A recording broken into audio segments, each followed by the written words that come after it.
Eu vou começar falando sobre o assunto que mais preocupa vocês nesse momento, que é essa gripe, a influenza A H1N1, incorretamente chamada de gripe suína. Essa gripe que nós temos hoje, a gente chama de pandemia. Convencionou-se chamar de pandemia quando nós temos uma gripe que se espalha por vários países e é constituída por um vírus novo. Muito bem, se esta gripe é uma pandemia, vamos compará-la com as pandemias que nós conhecemos. No século XX houve 3 pandemias. A mais terrível delas foi a pandemia de gripe espanhola de 1918. O vírus da gripe espanhola mais tarde foi classificado como H1N1, foi isolado o vírus. E aí nós fomos evoluindo até 1950 e poucos, quando o vírus H1N1 desapareceu.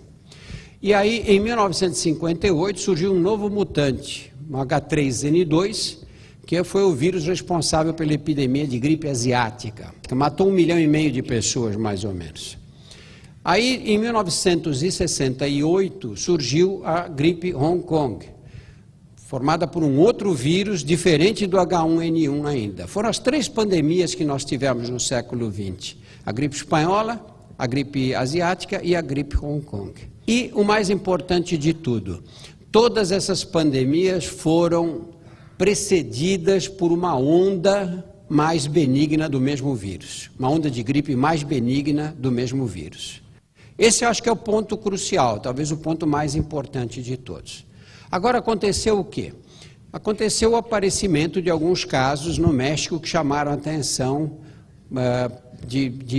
por provocar morte em jovens. Quais são as características dessa gripe?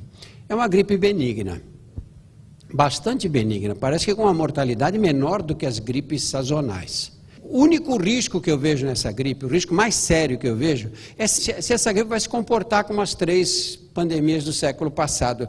Se esta não seria uma crise benigna, de uma gripe benigna, uma onda de uma gripe benigna que precederia um vírus mais agressivo. E quanto a dizer se a gripe vai se tornar mais agressiva, isso é imprevisível, nós não sabemos. Temos que esperar e acompanhar. E eu acho que o mundo está preparado para isso nesse momento.